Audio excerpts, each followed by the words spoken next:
शायद है नवाज शरीफ साहब, शायद वो भी इस कैंपेन के अंदर जो है वो शिरकत करें। तो इसकी जो इलेक्शन कमीशन इलेक्शन ये जो कैंपेन है इसका सिलसिला 5 जून रात 12 बजे तक जो है वो चलेगा। आज यकम तारीख है तो 5 दिन है। 5 दिन के बाद जो है उसके बाद आप कैंपेन नहीं कर सकेंगे और 7 तारीख को जो है वो वहाँ पे इलेक्शन होने जा रहे हैं। दूसरी जानिब गिलगित बल्तिस्तान में इंतखाबात के दौरान सिक्योरिटी के लिए पंजाब पुलिस ने 5000 से ज़ायद नफरी जो है वो गिलगित बल्तिस्तान भेजने का फैसला किया है। पंजाब पुलिस के मुताबिक 5000 से ज़ायद नफरी गिलगित बल्तिस्तान जाएगी और ये नफरी गिलगित बल्तिस्तान में इलेक्शन ड्यूटी के लिए जो है वहाँ पे तैनात होगी।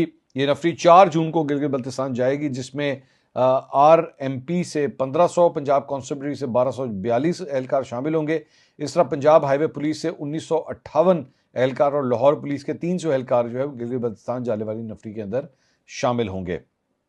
इसके अलावा हमने परसों एक व्लॉग जो है वो हमने किया था, जिसमें हमने आपको बताया था कि जनाब ख्वाजा आसिफ साहब ने जो है वो एक तस्करा किया था, जिसमें उन्होंने बताया था कि उनके मुलाजमीन के गांव के अंदर जो है वो ट्रांसफार्मर चेंज होना था, तो उसके लिए जो है उनको रिश्वत देनी पड़ी, उनको मुबैना तौर पे पैसे देने पड़े। उन्होंने ट्वीट करके जो है इसका जिक्र किया था। तो उसके ऊपर कार्रवाई करते हुए जनाब 2 लाइनमैन और 1 लाइन सुपरिटेंडेंट को जो है वो मुअत्तल कर दिया गया है। एक्सीएन फूलनगर डिवीजन के मुताबिक मुअत्तल किए गए एहलकारों में line superintendent Mohammad Hussain, lineman Shaukat और लाइनमैन फलक शेर जो है वो शामिल है। लेस्को हुकाम के मुताबिक गांव में 200 किलोवाट का ट्रांसफार्मर जलने के बाद 100 किलोवाट का ट्रांसफार्मर नस्ब किया जा रहा था, ताहम मुकामी अफराद और ख्वाजा आसिफ के कोऑर्डिनेटर ने अमले को काम से रोक दिया। एक्सीएन फूलनगर का कहना है कि उन्होंने खुद चक 27 का दौरा किया और किसी लेस्को अमले को रकम देने का कोई सबूत सामने नहीं आया। ज़राए के मुताबिक ख्वाजा आसिफ ने शिकायत की थी कि उनके मुलाजिम के गाँव का ट्रांसफार्मर 80,000 रुपये मुबैना रिश्वत देकर जो है वो तब्दील किया गया है। बहरहाल फिलहाल अब इन लोगों को जो है मुअत्तल कर दिया गया है। अच्छा, एक और चीज़ मैं जिसके ऊपर ज़रा मैं बात करना चाहूँगा, मेरा एक क्लिप है जो काफ़ी वायरल हो रहा है। बेसिकली मैंने ईद से पहले ये पॉडकास्ट रिकॉर्ड हुआ था मुनीफ फारूक साहब के साथ। उसके अंदर बात हो रही थी जर्नलिस्ट कम्युनिटी के या एंकर्स के हवाले से। तो उसके अंदर मैंने जिक्र किया था कि जनाब एक एंकर हैं पाकिस्तान के, तो उनके बारे में मैंने कहा था कि जनाब वो किसी खातून को जो है बड़ी घटिया किस्म के उन्होंने जो बड़ी घटिया लैंग्वेज के अंदर जो है वो मैसेज भेजे। तो वो मैंने जो है वो मैंने खुद देखे हैं। अब ज़ाहिर बात है मैंने उसके अंदर कहा कि वो जो खातून है जिनको वो भेजे गए, उनकी अपनी एक प्राइवेसी है, उनकी अपनी एक ज़िंदगी है। अब वो अगर अपनी मर्ज़ी से खुद उसको रिवील करना चाहें, आगे आना चाहें, तो वो उनकी मर्ज़ी है। ज़ाहिर बात है मैं किसी को फोर्स तो नहीं कर सकता, but I have seen that and I have verified information about this.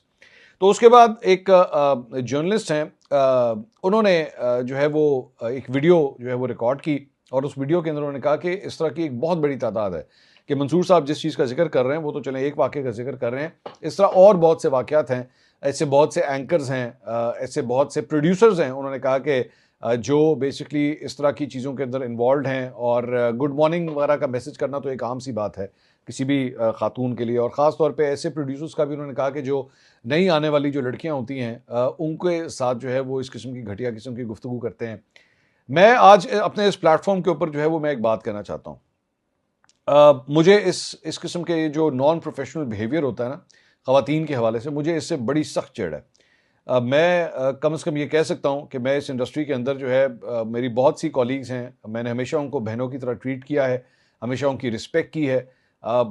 कभी भी मैंने बड़ा एहतियात किया है, बड़ा एहतराम किया है इस बात का कि अपनी फ़ीमेल कॉलीग्स की जो है वो रिस्पेक्ट में किसी किस्म की कोई कमी नहीं आनी चाहिए। ये जो मैंने वीडियो देखी है, जो आप स्क्रीन के ऊपर भी इन खातून की वीडियो देख रहे हैं, इन्होंने जिस चीज़ की तरफ निशानदेही की, I want to actually start this now.